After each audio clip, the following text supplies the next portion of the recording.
Welcome to the Life After Cancer podcast, made possible by the National Lottery Community Fund. I'm Steph, founder of Life After Cancer.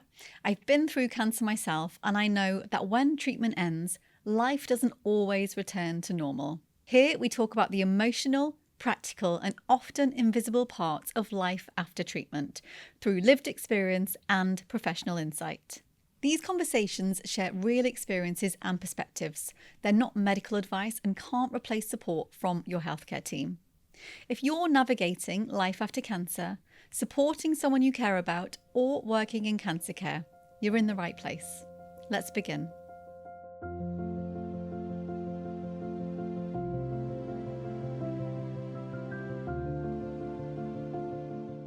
It's very common to be hard on yourself after cancer. After treatment ends, many people expect to feel relief, but instead they find themselves feeling frustrated, behind, or like they're not coping how they should be. Recovery isn't always straightforward. Expectations change, things don't go to plan, and sometimes life isn't what was expected. And that, of course, can bring a lot of pressure and a really tough inner voice. So today we're talking about those moments, how we speak to ourselves when they happen, and what self-compassion can look like in real life. I'm joined by Dr Caroline Hoffman, an integrative oncology specialist and certified mindful self-compassion teacher who spent over 30 years supporting people affected by cancer, along with Karen Sargent, who's here to share her experience of navigating this after treatment. Welcome both. How are you doing today? Yes, Yeah, great, thanks. fine, thank you. Brilliant, thank you. Karen, are you happy that we start with you today? Yeah. Wonderful. I'd love to know a little bit about yourself, Yeah. your cancer experience, and where you're at with your life post-treatment. I live in Sussex and I enjoy lots of nice things in nature and the outdoors and being near the sea. I have two jobs. I work as a wellbeing advisor, which is helping people with like lifestyle behavioural change. And I also do 1 day a week massage as well. So with my cancer journey, so it was just over 2 years ago, I found a small lump in my breast that I was reassured would probably just be a cyst, but turned out to be cancer. So it was all a bit of a roller coaster, as it is for everyone. I had surgery, and then I had chemotherapy, Herceptin injections, and radiotherapy. So that was almost a year from start to finish. So I finished in January 2025, and I think for me since then it's been a case of gradually rebuilding my life, and it's an ongoing process. Yeah, it's a path I'm on still, and probably will be for a while.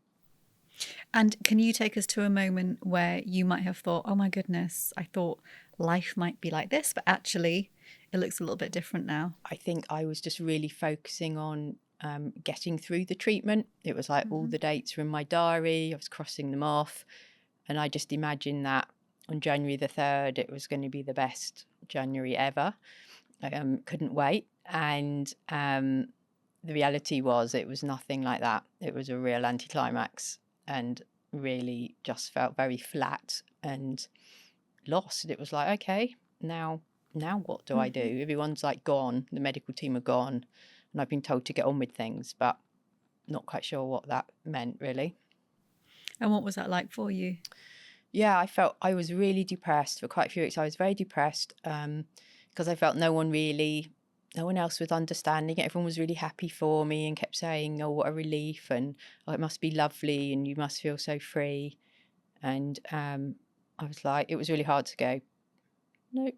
So I had this mask that I'd get up, quite robotic, get through, but inside it was all just very much getting through 1 day at a time and not really quite sure what to do or how I should feel or what was okay. And yeah. And in those moments, how were you talking to yourself? I think I was trying to hurry the process along. I was telling myself, oh, you should be really grateful, you're well, you're in a much better position than a lot of people. And I really wanted to get on. If my oncologist said to me, he goes, take this as a wake-up call that, you only have one life, you've got to embrace it and make the most of it. So I was like, all right, I've got to embrace it. I've got to make the most of it. but that was very different to how I felt. So I was having this real split and trying to hurry myself into normal, get back to things, but I didn't really feel ready. Mm-hmm. So it was very tricky in my head. It was a very stressful time of wanting to get on, but not really feeling able to. Yeah. Thank you, Karen. Caroline, would you mind telling us a little bit about yourself and your work? Yes, happy to. So, my name's Dr. Caroline Hoffman. I have worked in the field of supportive cancer care for over 30 years. My professional background is as a social worker, a nurse.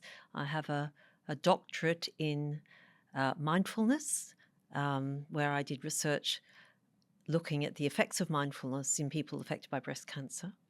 And I've been working in the field for a long time. Also, I've ran a couple of organizations which provided support for people affected by cancer as well, and particularly in the clinical area where putting together programs that people could come to. So I've been in the area a long time, and it's very close to my heart, and I still work in the field. I teach mindfulness and self-compassion where I now live in southwest England, to the local cancer support group down there as well.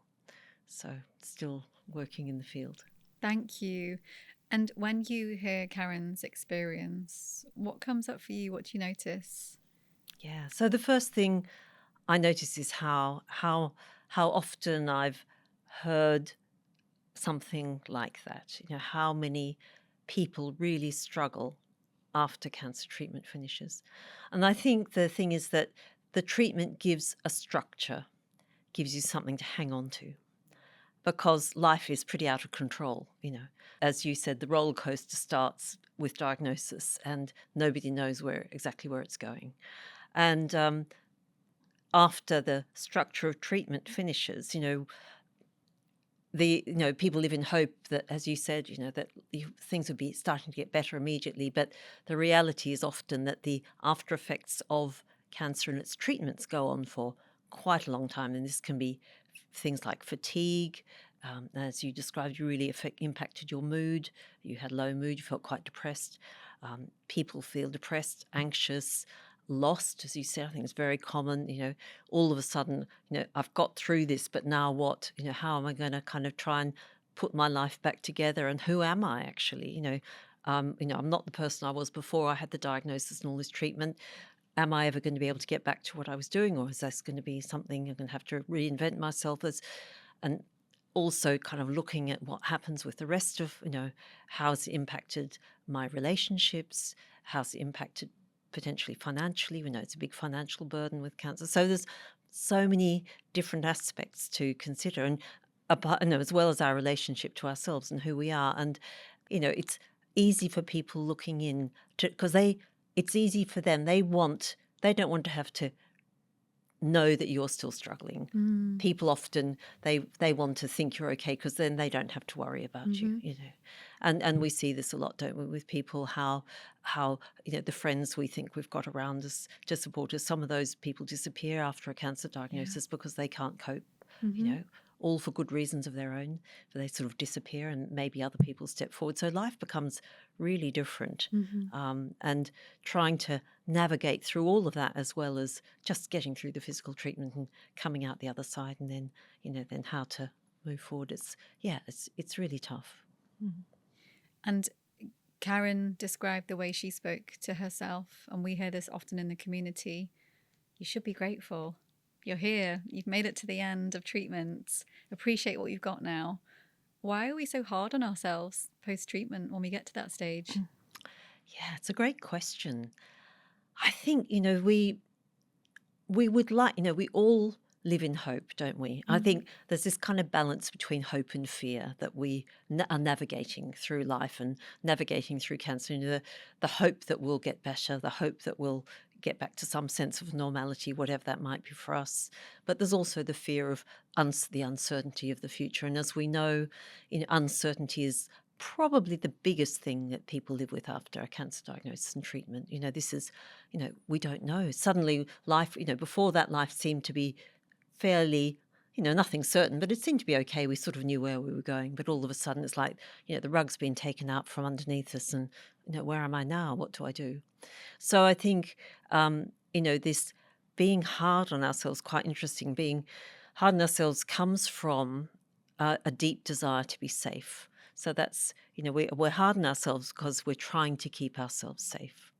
And that's natural for all of us. That's really fundamental. If I'm afraid and I'm feeling really, I don't know where life's going, then that's very scary.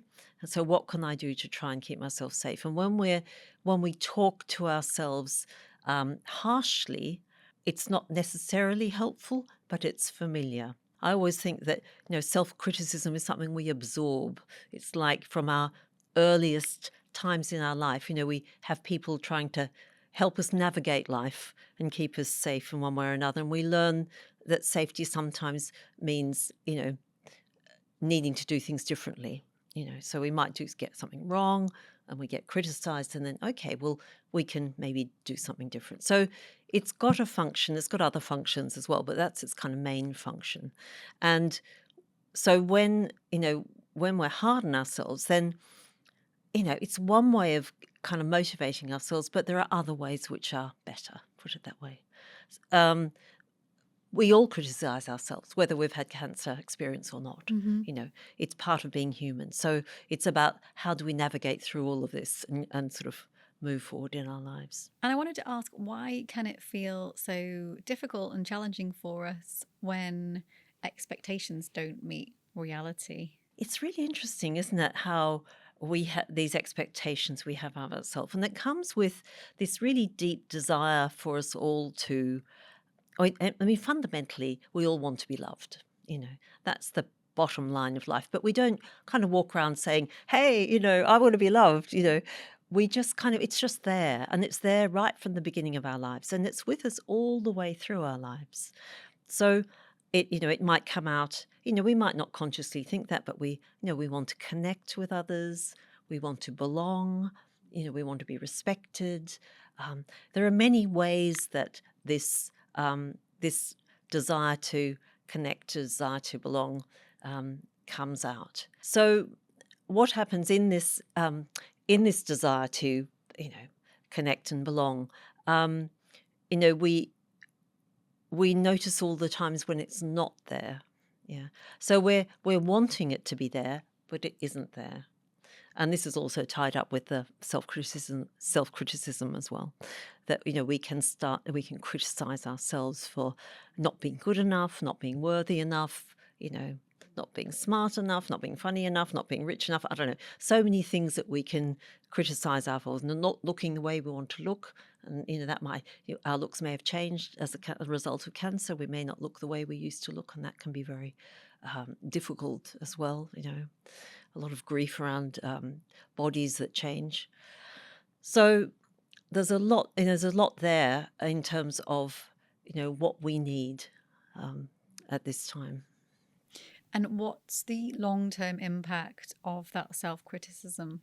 When we keep being hard on ourselves, it kind of shrinks our world. We can easily become very stuck. We can lose our way forward. We don't know which way to go. We can lose our self-worth. There's a lot of shame around having cancer and its treatments.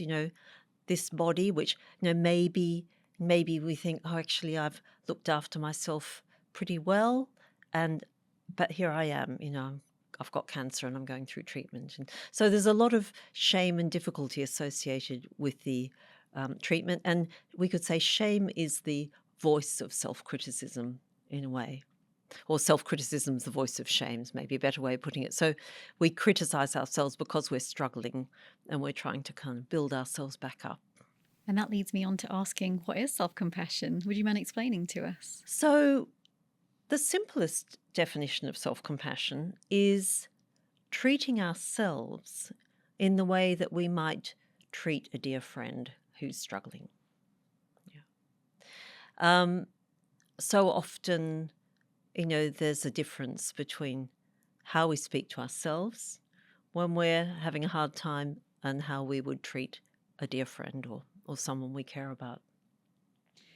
And what might that look like once someone has finished cancer treatment?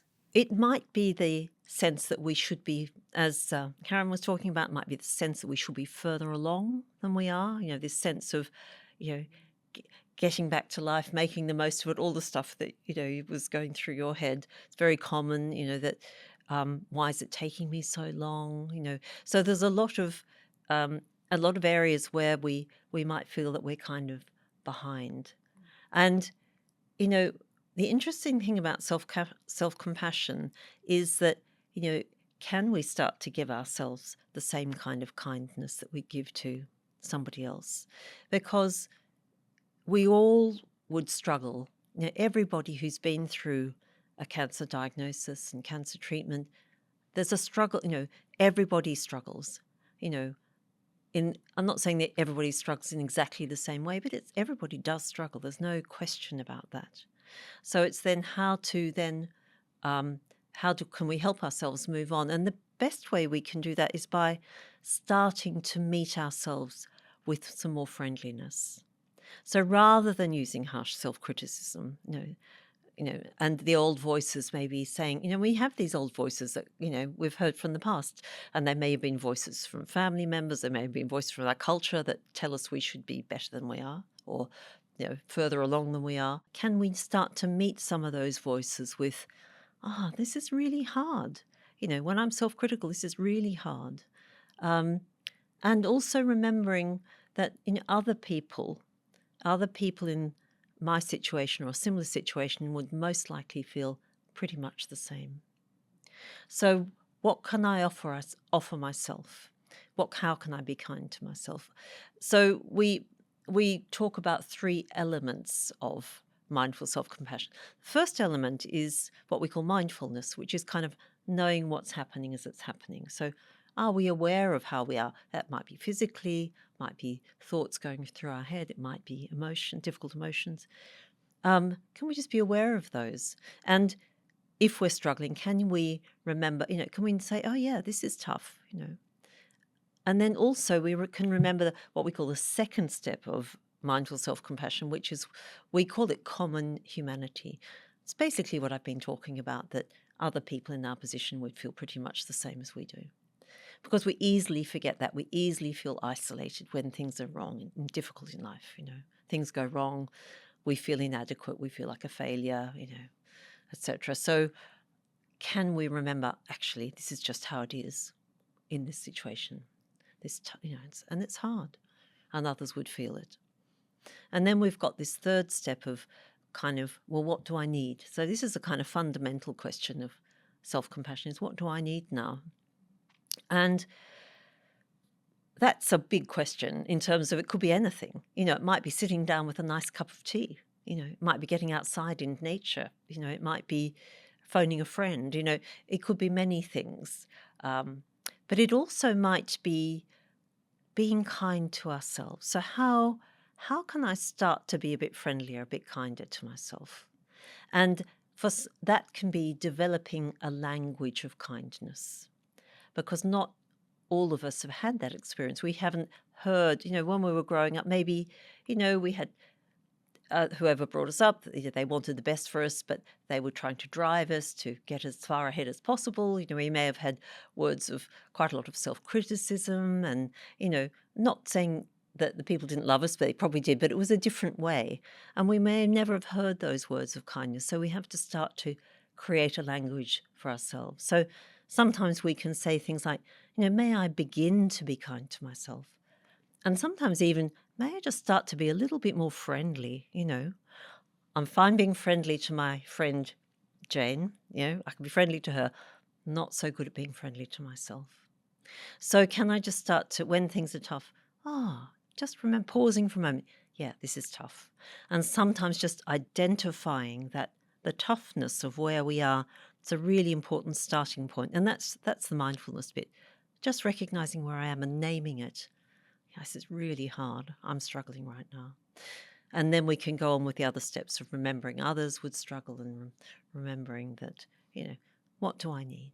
And it's good to start to build up a vocabulary. So, sometimes we'll hear other people talking about words of kindness they might use for themselves, or maybe we watch something or listen to something or read something, and it's really good actually if things resonate for us. Make a list of it, write it down, because when we're struggling, all those things just sort of fly out of our head.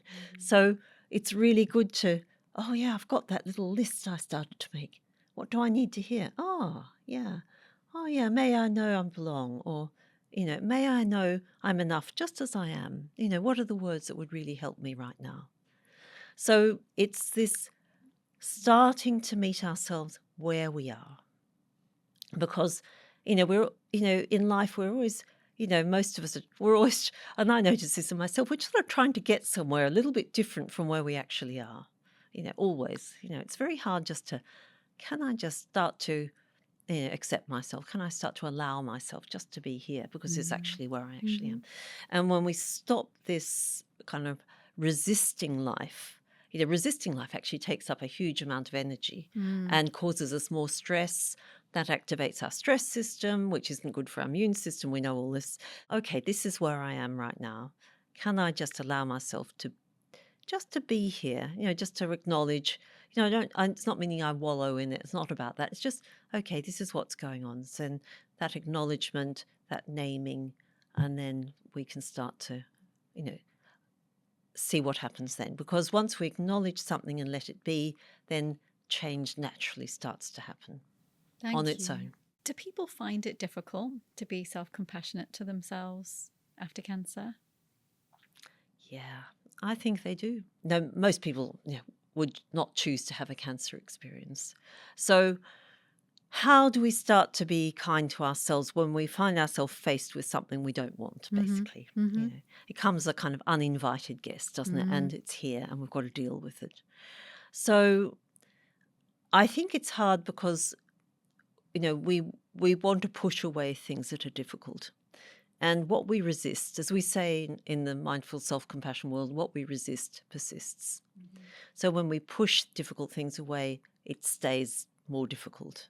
We start to say what we can feel, we can heal. So when it comes to difficult emotions, when it comes to self-criticism, if we can just start what I was talking about earlier, start to recognize what's here and just start, okay, I'm being self-critical.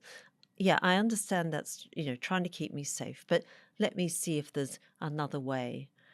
So we can start to be friendly, but it's, it can take a long time. And we all need to be slow learners around this, because we're looking at recognizing old habits, meeting them in a new way with some friendliness, looking, gently trying to find alternative ways to meet ourselves with more kindness. So this is, this does take I'd say it's a practice of a lifetime, really. It's not really a practice. It's not we can do an 8-week course, a 6-week course, ticket, and we've got it. Be nice, but it doesn't work like that. So. And if this is something we can begin to find time to practice, how might that impact our well-being? There's a lot of research. I've done my own research in this area as well. I did a little evaluation of people going through an 8-week mindful self-compassion program, people affected by breast cancer going through a mindful. So there are other studies as well. So what we know is that practicing mindful self-compassion can improve our mood state. It can help with things like depression, anxiety. It can help with fear. So there's a lot of good implications are good for practicing it.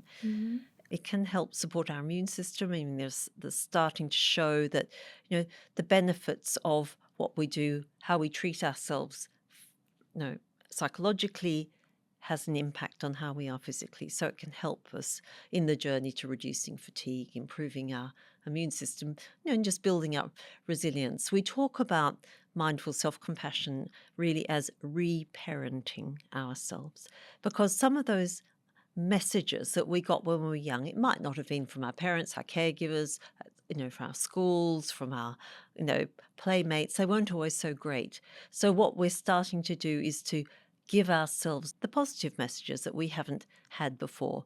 And it's really interesting because when we practice it, we can give ourselves much better messages and more heartfelt messages potentially than we could ever have from the outside world. So it is building up a resource and inner resilience through practicing mindful self-compassion. But it takes a long time, and many people think, I'm never going to be more self-compassionate. Gradually, gradually with practice, as you say, it builds up.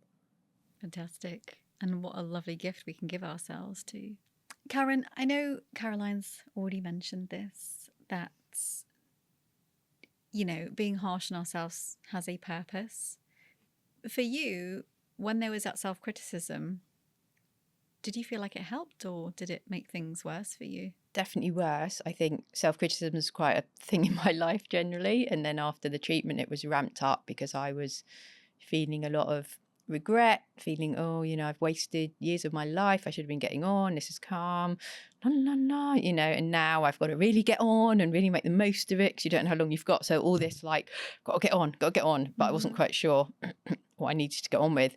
So there was all that, coming at me but really just not having any oomph to get on. It was like I'd be lying there going, right, I need to be doing this, I need to do that, I need to look for this, I need to do that. Like everything was going to change, but there was nothing in the tank to change. So the more I tried to push myself, the worse it got because I couldn't, my head was this in my head. I couldn't match it with how I was feeling. So that gulf became bigger between like my aspirations and what was possible and where I was at, and hence a lot of low mood and fear and sadness, and so it made it worse, definitely. Yeah. And was there a moment when you realized it was making it worse? I think I sort of I was just struggling from day to day, and I was feeling that a lot of people weren't getting it. A couple of friends one was just really unkind and another one was disappointing, and it all just came at the same time, and it almost said to me, everyone else thinks you're also not quite getting this right. It was really hard to not absorb that stuff. So I think what really helped was when I enrolled onto your coaching course, and suddenly I was in a group where we were all in different experiences, but everyone was like, yeah, that's exactly how I feel. And that was just that moment of, okay, it was like that real, it's normal to not feel normal. Because until then, I wasn't quite sure. I don't think I really knew how I should be feeling or what was normal or what, it was like, I felt very on my own with it, definitely. And suddenly I realized that's, this is how it can be. And then I gradually learned to accept, I think, what was happening rather than trying to squash it, because squashing it just made it worse. That sounds really difficult for you, Karen, as you talk through that. Yeah, a few months it was a very hard 2 or 3 months. My mum had been very unwell as well, so I was trying to care for her. So it was like, right, I need to care for her. I need to go back to work. I need to, start my exercise, and everyone's telling me how amazing I look and, oh my God, you're amazing. Kept hearing that word, and it was like inside, definitely not amazing. And that gulf felt very big for about 3 months, I'd say. And that's very hard when you're keeping up a big pretense. It's hard to one day just drop it and go, I'm not feeling amazing, because a couple of people were like, oh, well, why is that then? Like, well, I don't know. And they were looking at you because, as Caroline said, it's very uncomfortable. I think during treatment, people are very on board with the reality of the physical stuff. And then when it stops, to then do that next bit of the journey, they're looking at you like you're a bit weird. It's like, but you're done, aren't you? And it's like, yes, but no. So that is all of that you're trying to manage is other people's stuff, your stuff. And for me, it got very messy for a while. Yeah. And on reflection, what do you think you needed in that moment? I think probably just someone or someone or a group or anyone who could say to me, like, how are you really feeling? And that's okay. It was almost like being given permission to just say, well, of course you feel like this, just to normalize it, really. Because I think, like with anything in life, if you're struggling, it can be very isolating, and you believe that everyone else is getting on, everyone else is doing fine, it's only you. And then the moment you realize it's actually not, it's like that burden is lifted to some extent. Yeah. I'm so glad you found that group of Yeah. people who were in a similar position. Yeah. And we hear that a lot in the community. Yeah. The biggest piece that comes out of it is, oh, okay, I'm not the only person feeling this way. And like you said, that weight that is lifted is huge. Yeah. And I think that's where the medical, there's gaps in it's almost should be like a given that after treatment you are in some way referred to something or given support, as almost like a inevitability of it. I kind of found you by chance. I asked for counselling, and so that was all great. But a lot of people who maybe don't have the confidence or whatever it is, it's like it's unrealistic to think someone can just, skip out of the hospital and pick up where they left off. So I think there's a gap there of that. Emotional support should almost be a given for everyone. And okay, the odd person may not need it, but I think most people are going to need something. Yeah, you can at least opt out, can't you? If you are think put into I am really something. fine, it's all good. Yeah. But for most people, I don't think that is the case. Not really. Yeah. So what does self-compassion look like for you now? So yes, things have changed a lot for me over the sort of, the year or so. I think now I'm much more accepting of what I'm feeling, even if there's no logical reason for it. Some days it's like, this is just hard, it just is. And I think acknowledging it, not suppressing it, is the first step. And I think I've got, my relationships are a little bit different now. I've got new people who are much more aligned with me, good support when I need it. So people I can go to. I have found new things I enjoy. So, with like all the activities I do, there's no pressure. There's no really having a goal. It's just doing things because I enjoy it. Just finding a bit more joy in day-to-day things as well. Things maybe I took for granted. Just enjoying, being outside, being on a walk or whatever it is. Quite simple. A different appreciation. And so, I think it's that whole package really of just being on a better path where I am more gentle with myself, and I'm now in groups and support where maybe those people are a bit more, also on board with that for whatever reason, that they've got their own stuff or they just understand it easily. I don't feel I'm working so hard now to explain things, which is good. Do you feel that there was a moment where something shifted for you and you started speaking to yourself in a more self-compassionate way? I don't remember a particular moment. I think it was a gradual shift. So, like during the coaching course with Shireen, I had a great, although it was all online, I'm just never going to meet any of them in person, but it felt like we had a very good support there.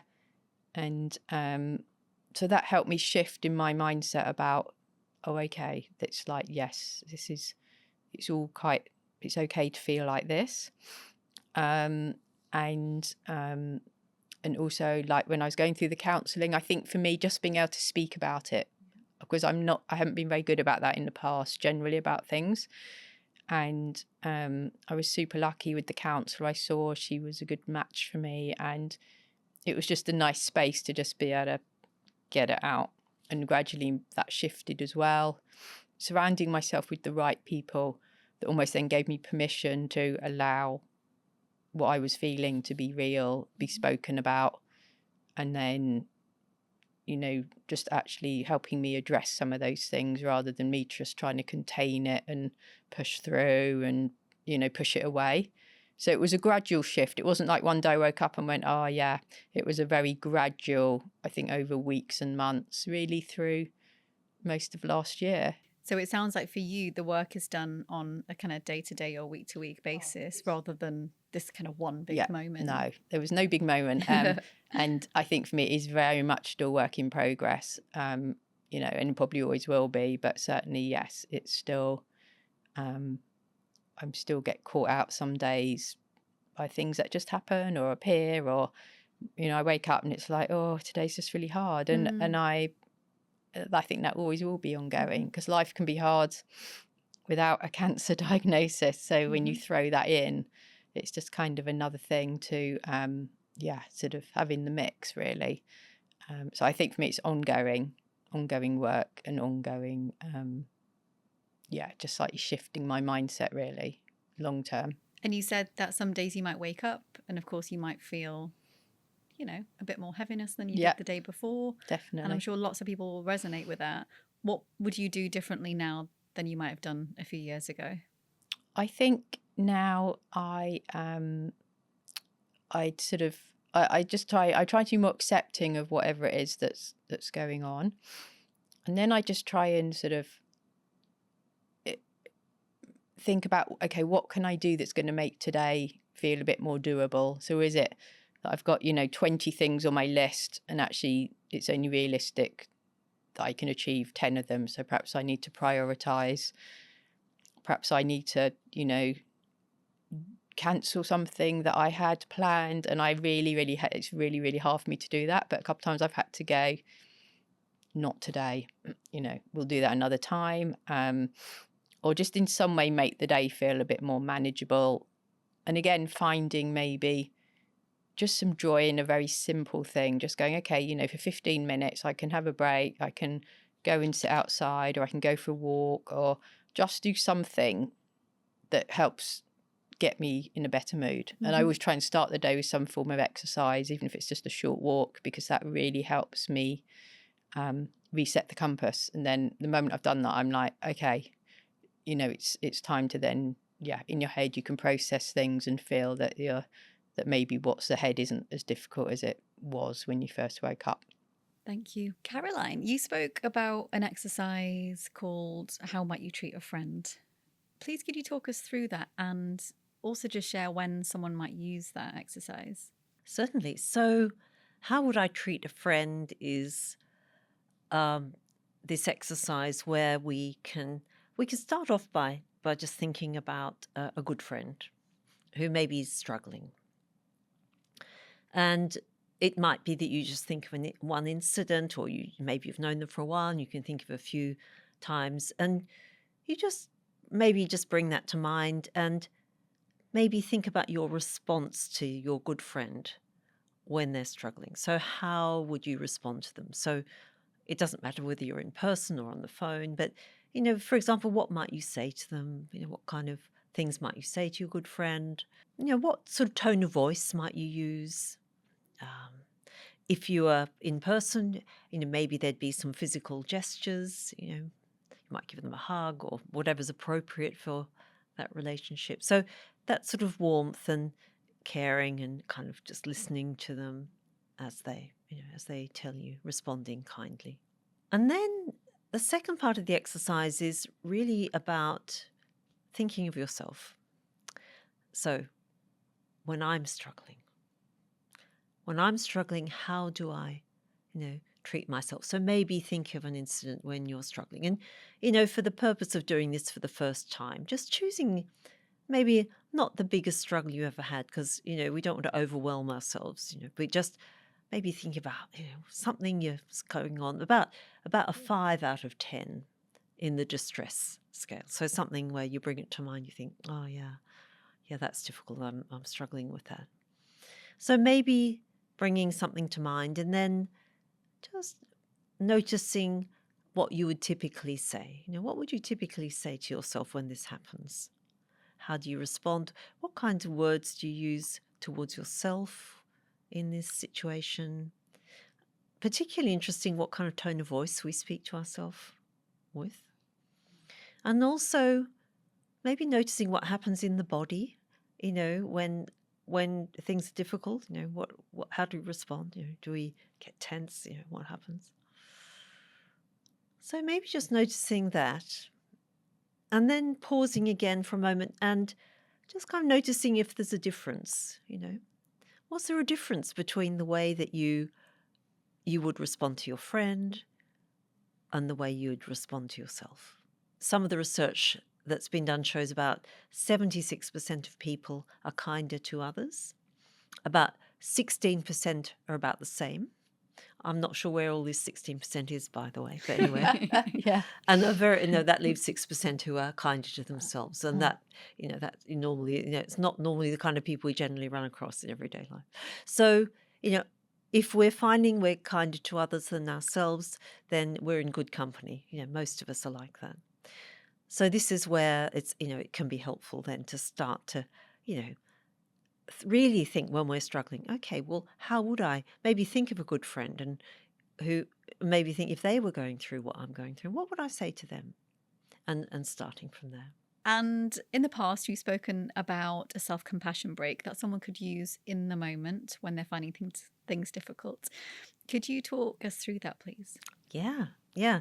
So this is a little practice that we learn that can help us just in the moment. And I think I referred quite a lot to the 3 steps of it earlier when we were speaking, but I didn't name it in that way. So it involves the 3 components of mindful self-compassion. And the first one is mindfulness, which is being aware of our experience as it is in a non-judgmental way. So, this is what's happening. Okay. The second step is around, remembering that, that other people would be going through this. And the third step is bringing kindness. So let's do the self-compassion break together. So you might like to close your eyes, or you might like to just lower your gaze, just a way of helping to bring your attention to yourself. Maybe just take a breath or two.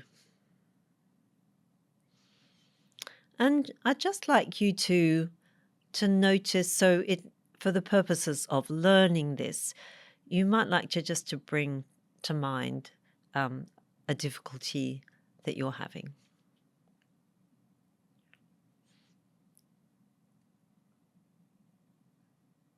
And again, perhaps as you learn, it's not choosing the 10 out of 10, but choosing something kind of where you bring to mind, it feels difficult, but you can still stay with it. It's not too much.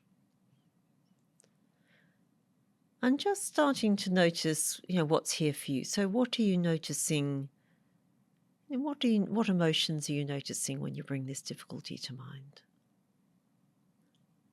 Maybe noticing some sensations in the body. And maybe just being curious about what those are. Knowing it's natural to feel emotions in the body. This is how we know we've got emotions. We kind of feel them in the body. And maybe there are some really difficult thoughts around this as well. Maybe noticing you might be self-critical, as we were talking about. You might be saying, I should be able to handle this, or whatever. Saying something to yourself. And perhaps just taking a moment to acknowledge that this is difficult, or it hurts, or I'm challenged, whatever your words are. Might be, ouch, this is really hard. So we're just acknowledging what's here and acknowledging it's difficult.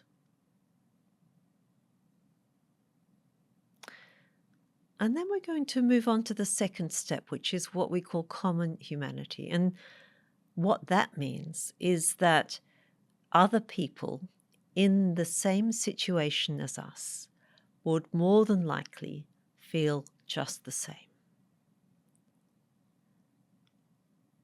So is it possible to remember that others would going through what we're going through more than likely would feel as we do now? And it's simply because we're all human beings. We're all human. And all human beings have moments of struggle on a regular basis, actually.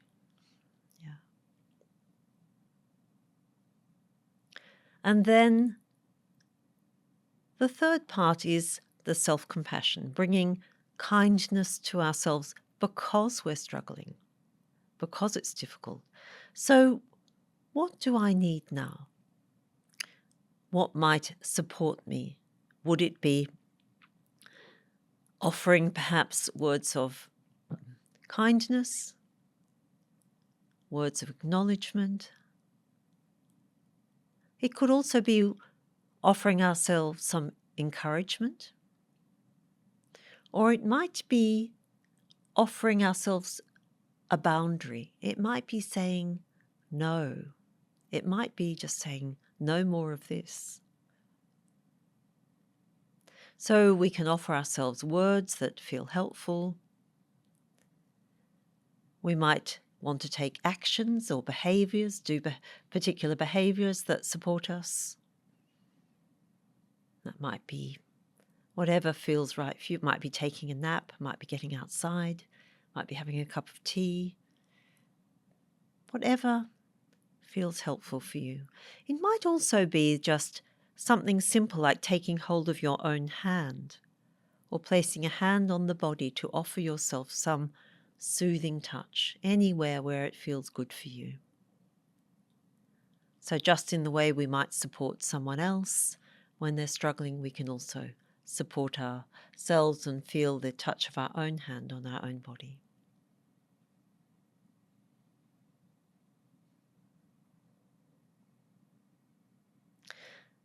So this practice can be done very quickly. We've taken our time to do it now, but we can do it in the moment when we're struggling. So we can just notice what's here, remembering others would feel the same, and what do I need? So that's the self-compassion break. Thank you so much. Oh, you've got just the most soothing voice. Yeah, I nearly had a little nap. I was like, "It's not to sleep." That's good. Sometimes that's what we need too. Yeah. Caroline, as we talk about some exercises people can have in their back pocket, how could someone speak to themselves when things don't quite go as expected in life? Yeah, that's a great question. So this is where it's helpful to build up this vocabulary Okay. of what I'd like to hear. You know, it might be you're doing really well, you know, you're doing your best, keep going. You know, it might be words of encouragement. No one else would be doing any better than you. You know, sometimes to bring in those words of common humanity. I think it's about finding what words you need to hear in that moment. You know, also there's room for saying things like, you can do this. You know, there's sometimes we sometimes need to, you know, we lose a sense of belief that we can do anything actually after cancer treatment. So maybe it's something we just need to hear like, yeah, you can do this. Let's see, you know, give ourselves a bit of encouragement. I love what you said earlier about making a list as well. As and when we hear it or hear someone else say it, it's adding to that list and then having that in our back pocket for as and when we need it. Exactly. Yeah. Karen, are there still moments when you're quite hard on yourself? Yes, because I think for me it is a default that I've been practicing for years, and it's quite hard to reprogram yourself. So there are still moments when I very much I should be doing more. I'm still quite bad at comparing myself to other people, and oh, they're doing that, and perhaps I should be doing that, and oh, they can do this, and you know, so it's definitely still there. But what's better is I'm more aware of it, and I'm much better at like acknowledging it, and also kind of reframing and going actually and listening a bit more to my body. And it's like, you know, you have done enough, and having more boundaries about when that's enough, or it's okay to leave something to another day, and not needing to compare myself. And so it's just that I'm more able to realize what I'm doing and shift rather than just going down that track again of beating myself up. So it's all work in progress, but it's better than it was, definitely. Yeah, just giving myself more slack really now. And you realise that that's okay. And, Mm-hmm. there's times I expect other people to react in a different way. And it's like, no, they're not. They're okay with that, and that's sort of asking a bit more for what I need, and which is quite a big thing for me. And maybe being less concerned about other people's reactions as well. Because I'm such a people pleaser. And that was one of the big things that really, will always get in the way for me. And I've learned that I don't have to always behave that way just to fulfill someone else's needs, and maybe they will be disappointed, maybe they won't, and that's okay. Yeah, it's not sustainable, is it? No. If someone's listening and they're being quite hard on themselves, what would you want them to hear? Be honest with yourself and accept what you're feeling, and what's kind of driving, what is driving that being hard on yourself. Is it that fear, is it sadness, is it anger? And try and get in touch with the emotion a bit more about what's driving that. And try and, maybe on your own, it's quite hard to unpick. So maybe just seek that support with, one person or some people you trust who you can talk things through. And to just try and sometimes we just, I think, need to get out of our heads and reframe things, whether it's friends, family, or maybe with a professional who can just help you see things differently. And learn to, slightly modify that behaviour rather than, beating yourself with a big stick that we know really isn't, it might be in short-term results, but really long-term, it's not a healthy way to progress. And I think it's a very tied into our kind of British culture as well, that we've got to be seen to achieving and striving and all of those things with the mask we wear, and actually just sometimes being able to let that down and be honest is the best thing you can do, and for people around you as well, because then they're going to respond differently. Thank you, Karen. Caroline, if someone's going to take one thing away from this episode to practice, what would you recommend? I think if someone's going to take one thing away to practice, it's really to recognise that you're okay as you are. Thank you. So before we wrap up, I've got a quick fire round. I'll ask the question. Karen, if you're happy to answer first, and Caroline, you can answer based on your experience working with people who finish cancer treatment. What did you expect life after cancer treatment to be like, and what was the reality?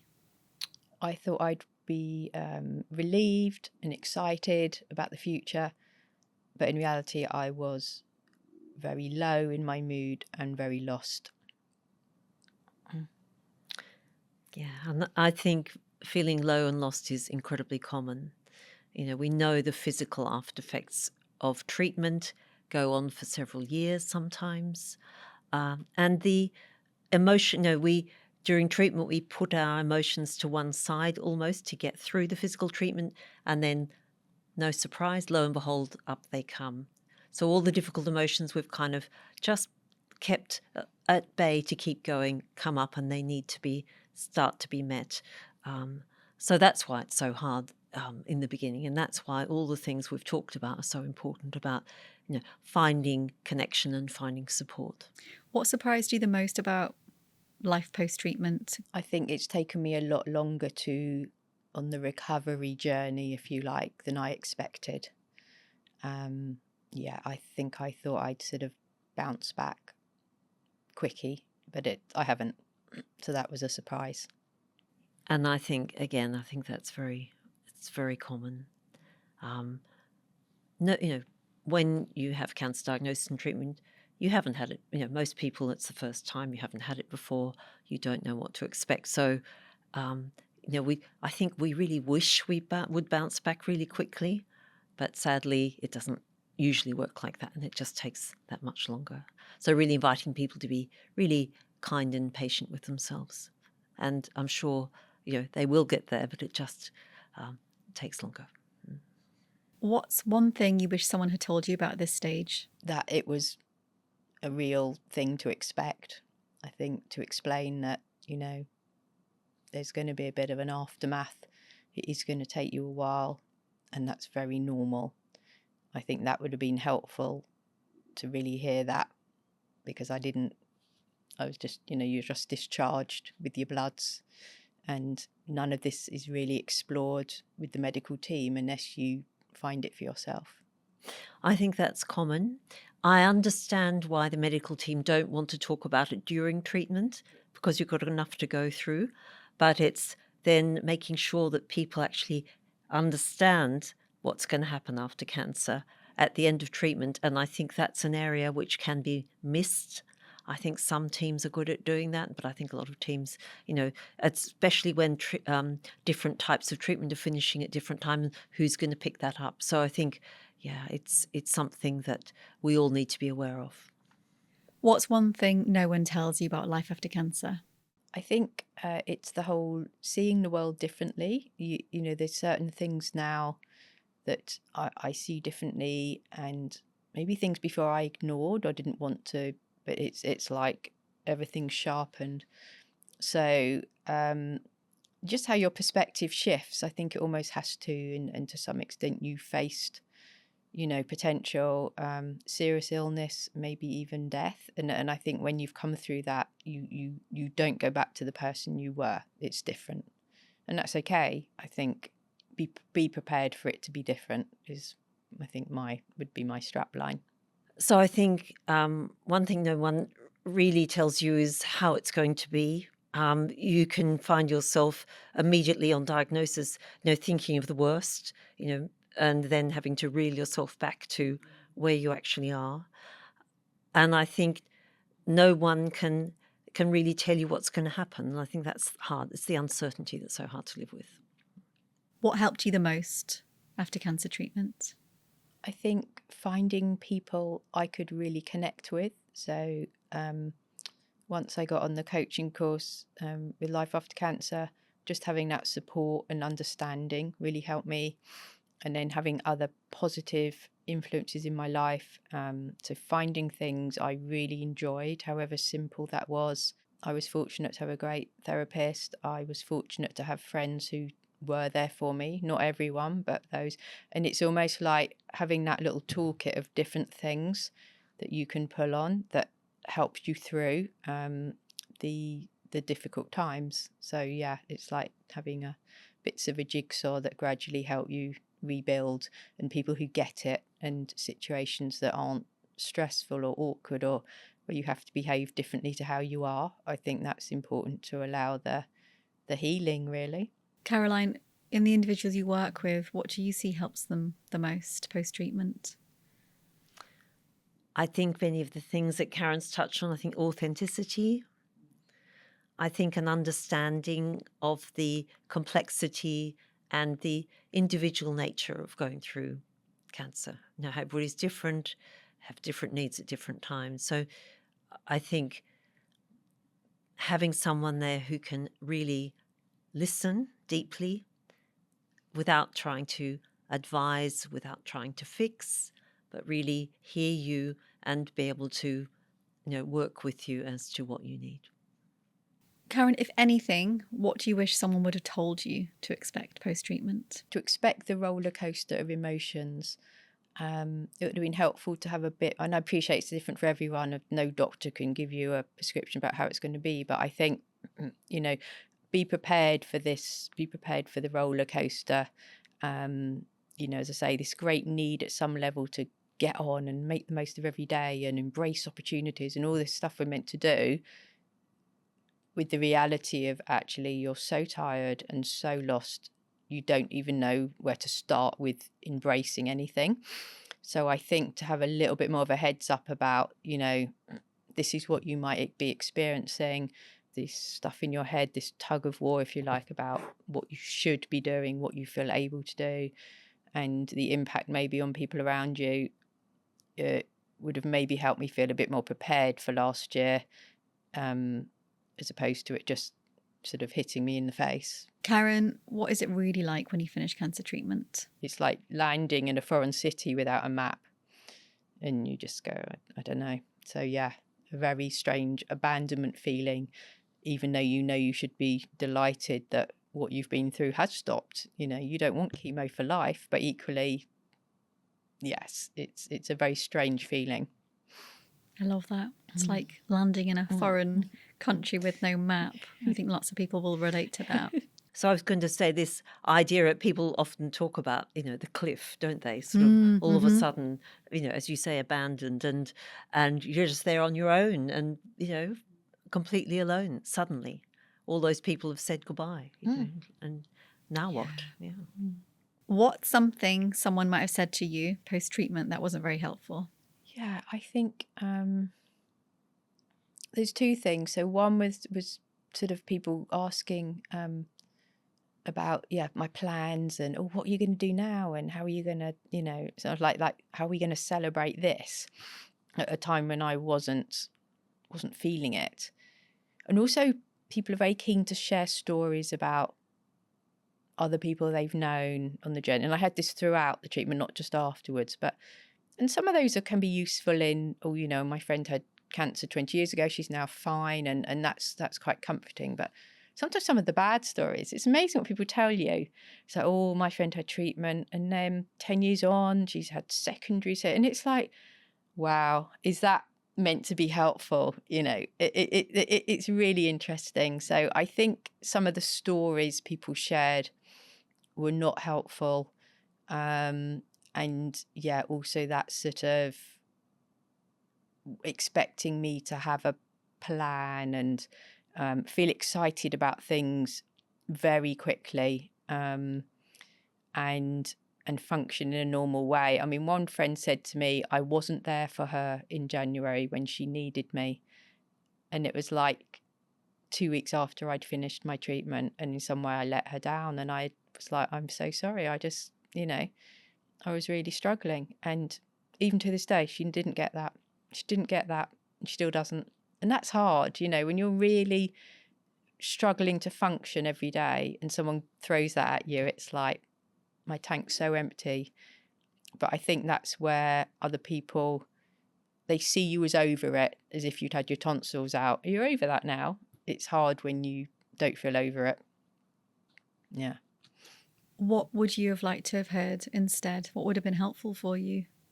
I think just people sort of being able to hear, as I wasn't expecting anyone to fix it or like be a little comfort blanket for me, but I think just people being able to hear what you have to say honestly and just acknowledge it, and be okay with that, and just maybe give me space that maybe I wasn't functioning very normally for a while, and I probably wasn't quite the friend I had been, or I wasn't able to organise things, but just giving a bit of time and space rather than trying to hurry it along. And I appreciate a lot of that is maybe other people's discomfort of what they've seen you go through, or they want you to be normal. But it's like, just hear what I'm saying and just give me that, support, but space to manage this, I think was what I needed at that time. Yeah. Thank you. Caroline, do you have anything to add to what you might hear others say to individuals post-treatment and what might be helpful to hear instead? I'm just remembering how many people have said to me that, basically, oh, you're fine now. You're all better. It's like, and as Karen was saying, that you might look okay, you might not, but that's what people are saying. And then that, that enormous expectation, and so that big gap, the understanding gap, I guess, the understanding of really, what you see and what's going on beneath. So, sometimes I think might be nice to hear, like, well, that's amazing, well done for getting through all that treatment. How are you now? Maybe asking a question rather than making an assumption. Karen, if you could send a message to your post-treatment self, what would you say? I would say give yourself space and time to heal mentally and physically. Kind of accept more what you're feeling, and don't feel that need to suppress it or mask it or pretend. Just try and be a bit more authentic with it, and just let the stuff come, let it be processed rather than fighting it, because at the end of the day you have been through a lot, And inevitably, that's going to take a bit of time. It's not a 2-week fix. So just slow down and, take it one day at a time. Is probably the message for myself, and be less concerned about managing other people's stuff. They'll respond in the way they respond, but just really think about what your body needs, what your head needs, and that's the important bit of the journey. Caroline, would you like to add anything? I think that's summed up beautifully. Yeah, listen to your own needs. That's the self-compassionate thing to do. Yeah, and that's what we all struggle with in life, is putting others first. So we really need to have our own tank topped up before we can give out to others. And my last question is, what do you wish doctors or healthcare professionals understood about life post-treatment? Yeah, I think there definitely is some awareness. I had a lovely team support me, but I think because of how medical treatment works, and obviously there's a lot of constraints with that, it's it's a very sort of physical approach to, and quite rightly so, the treatment, the bloods, the this, the that, and I think sometimes just a little bit more acknowledgement and discussion with the patient about how really are they feeling emotionally, and to really accept and acknowledge that is part of the treatment as much as the physical. And I think just to be a bit more in touch with that during appointments, and particularly at the end of treatment, is just having that that space where it is acknowledged that this is part of the cancer treatment. It doesn't stop the day you have your last treatment, whatever that means. I think would be really helpful. And more signposting as well at the end, rather than you having to say, oh, is there anyone this? And you sort of have to find it yourself. It would be lovely if maybe there was a bit more information readily given about organisations like yourself, where people can look for that easily without having to just find their own way at a time when you don't feel very able to find your own way. Caroline, do you have anything to add to that? Yeah, I mean, I agree with what you're saying. I think it's a challenging area. I think, as you say, the treatment needs to be focused on the physical, and some you do get more information from some places than others. But I do agree. I think a lot of people are still having to find things out for themselves. So it's still quite hard out there. And while there are charities like yours and others, it's not easy to find what you need, I think. Yeah. Wonderful. We've come to the end. Thank you so much, both. I'm so grateful to you. No, it was good. Thank you for everything. No, thank you. You're very welcome. Thank you. Thank you. Before we finish, here's something you might want to take away with you this week. When something feels hard, how are you speaking to yourself in that moment? And what's one small way you could respond to yourself differently? Thank you for listening. If you'd like support or community, you can find free online workshops, expert sessions, peer groups, and 6-week program at life-aftercancer.co.uk. If this episode was helpful, you can follow the podcast or leave a review. It helps others find these conversations, and you'll find support information in the show notes. Take care of yourself, and we'll see you next time.